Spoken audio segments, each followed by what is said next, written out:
Bon, je suis malade. Est-ce que ça intéresse quelqu'un? Je ne pense pas.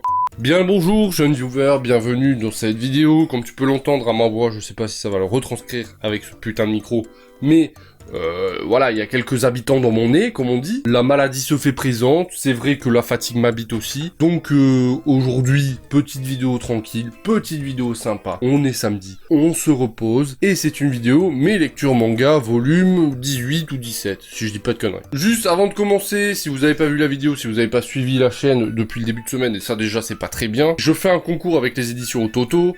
Donc je vous mets la vidéo juste ici, vous pouvez aller cliquer, aller voir, participer. Il y a déjà eu beaucoup de participation, donc merci beaucoup à tous ceux qui participent, hein, parce que ça fait évoluer un petit peu la chaîne.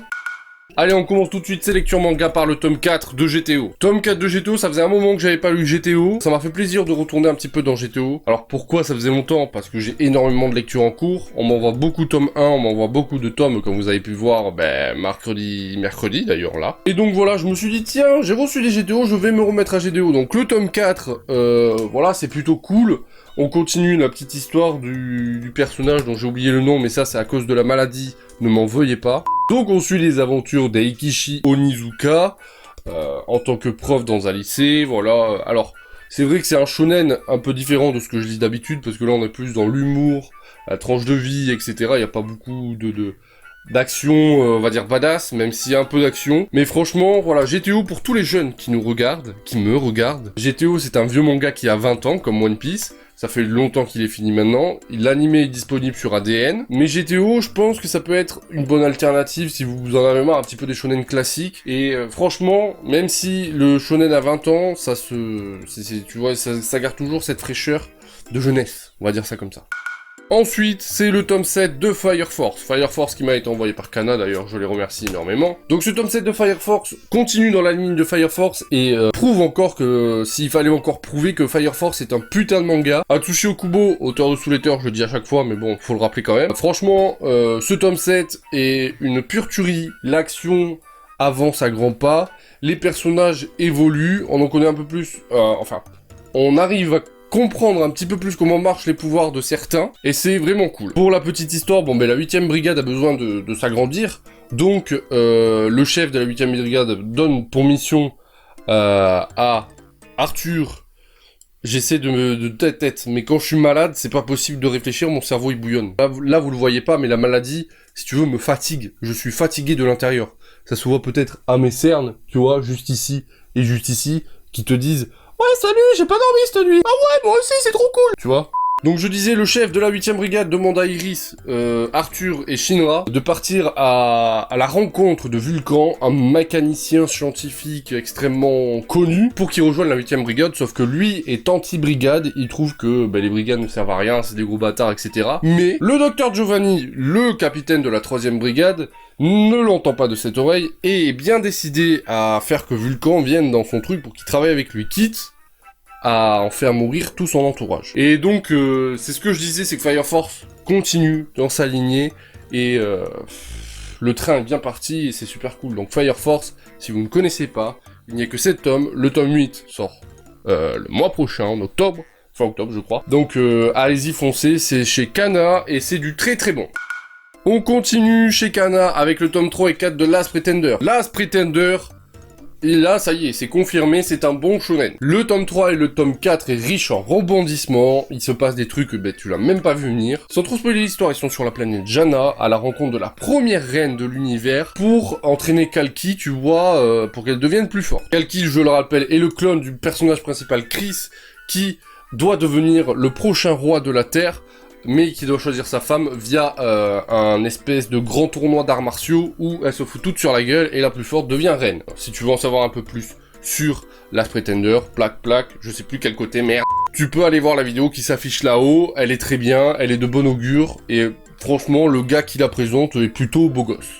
Et donc Kalki va dévier la première reine, sauf que la première reine a perdu la tête, car on lui a posé une couronne pour contrôler son esprit, et d'ailleurs t'as vu, j'ai remis la petite casquette de l'eau, elle est fort sympathique. Bon, je te passe les détails pour pas trop spoiler, mais en gros, la reine est sauvée, elle n'est plus contrôlée, Kalki peut affronter la reine, elle devient plus forte, et dans le second tome, on passe à le rebondissement de tout ce manga, qui est franchement, on s'y attendait pas du tout, même si, franchement, quand je l'ai appris, depuis le début, on nous montrait mais j'ai pas voulu y croire. Et là, la voix commence à se barrer en couille, je sais pas si tu l'entends, mais là, la gorge, elle dit c'est bon, arrête. Et donc voilà, on apprend plein de trucs dans le tome 4, franchement dans le tome 4 ça s'accélère de ouf, alors que dans le tome 3 on est plus dans la découverte, dans l'affrontement, et dans je vais sauver un peuple, en gros c'est ça. Et là dans le tome 4, là on accélère, le train il a passé une vitesse. Chose que je viens d'apprendre, parce que j'ai fait des petites recherches sur internet, c'est que Last Pretender se finit en 5 tomes. Et donc là je me demande comment va être envisagée la fin, car la fin du tome 4, je ne vois pas comment en un seul tome, ils puissent finir l'histoire. À part s'il y a une, comment on dit, tu vois, une avancée dans le temps, genre d'un an, quelque chose comme ça. Donc Last Pretender, du coup, c'est en 5 tomes, petit shonen vraiment cool, toujours chez Kana, donc je vous le conseille. C'est pas parce que Kana me l'a envoyé, hein, vous le savez, quand c'est pas bien, je vous le dis, et quand c'est bien, je vous le dis. Donc franchement, Last Pretender, le premier tome, ça va, le second tome, ok, le 3 et le 4, mon pauvre, ça déglingue tout. Encore du Kana avec le tome 5 de Boruto. Boruto, vous savez, et pour ceux qui ne le savent pas, je vous le dis, je suis un fanatique de l'univers de Naruto, c'est vraiment le manga, mon manga préféré, the best of the world. Et donc Boruto, je suis obligé de lire la suite. Et donc le manga Boruto, franchement, ça va. C'est moins pire que Dragon Ball Super en ce moment. Pour ceux qui lisent les scans, vous savez de quoi je parle. Et donc dans ce tome 5, qu'est-ce qui se passe? Ben en fait la société Kara, qui est une société secrète, donc on ne sait pas plus que ça, qu'est-ce que c'est. Oula, c'était pas très français, ça. Bref, la société Kara, une mystérieuse société, part à la recherche d'un réceptacle perdu. Alors, je t'arrête tout de suite, ce n'est pas un Jinchuriki. Et dans le même temps, tu vois, Boruto et Naruto s'affrontent pour voir qui est le plus fort, même on sait très bien que Naruto lui fout une branlée, ça c'est pas un spoil, c'était sûr. Mais une nouvelle menace plane sur Konoha après la découverte d'un dirigeable qui s'est écrasé pas loin de Konoha, et on envoie Konohamaru en reconnaissance, et il se passe des trucs un petit peu bizarres. Donc Boruto, bon ben...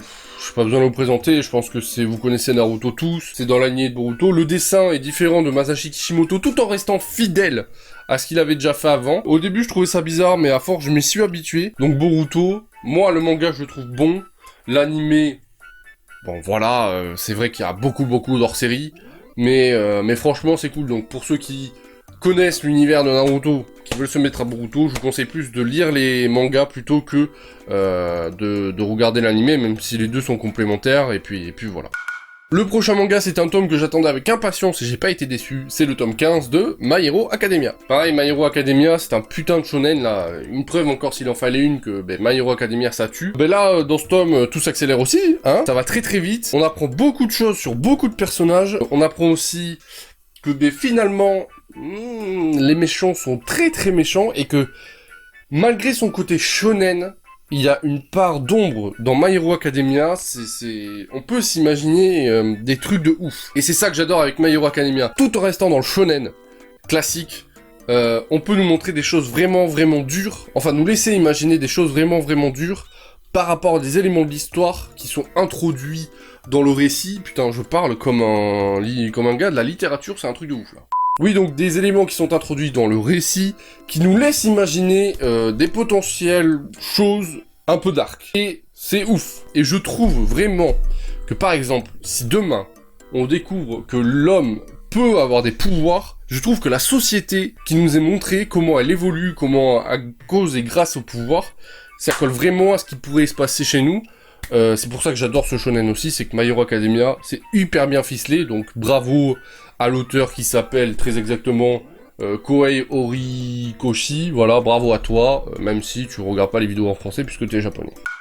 Et enfin, ma lecture en cours, comme toutes les vidéos, mes lectures manga, c'est le tome 7 d'Outlaw Player. Ça faisait un moment que je voulais le commencer, il traînait dans ma bibliothèque, donc voilà, je l'ai commencé, je suis à quelques pages du début, je t'avouerai que j'ai pas vraiment avancé. Outlaw Player, pour ceux qui ne savent pas, c'est édité chez Kiyun, c'est un manga français, le gars qui le dessine et qui l'écrit s'appelle Shonen, le mec s'est pas fait chier pour son nom, et c'est dans le style de SAO, même si ça ressemble à SAO, mais ça se détache de SAO. Le mec a réussi à créer son propre univers, son propre style, son propre manga grâce à SAO. Je trouve que c'est bien de se détacher un petit peu parce que des fois, tu sais, t'as des mangas, quand par exemple SAO est sorti, il y a plein de mangas de mangaka qui se sont mis dans le style jeu vidéo, coincés dans les jeux vidéo, tout ça, mais ça ressemblait trop à SAO. Et là, Outlaw Player se détache du reste, et c'est ça que je kiffe vraiment. Donc déjà, allez acheter Outlaw Player parce que c'est français, donc on soutient la France grâce à ses créations. Et puis si vous aimez, si vous avez aimé SAO dans le délire jeu vidéo, alors c'est moins light novel que SAO, puisque SAO à la base c'est un light novel, mais franchement ça se lit très très bien, le dessin est très très joli, très détaillé, l'aventure et l'histoire sont bien construites, donc franchement, outre le player, petit conseil aussi. Décidément, je vous ai conseillé pas mal de mangas dans ces lectures. D'ailleurs, toutes ces lectures mangas, j'en ai fait des tomes 1, je vous les mettrai, tu vois, un peu partout dans la vidéo. Si j'ai pas la flemme, je vous la mettrai dans la description aussi. Voilà mes amis, je vais vous quitter parce que là, la maladie m'emporte de ouf. Je suis crevé de mille, ça se voit au niveau de mes yeux. Merci d'avoir regardé les vidéos, n'hésitez pas à laisser le pouce bleu, à commenter, à vous abonner, à rejoindre les réseaux sociaux, les liens sont dans la description. Et moi, je vous dis à très bientôt pour de prochaines vidéos et bon courage pour le concours. C'était Jérémy, ciao les amis!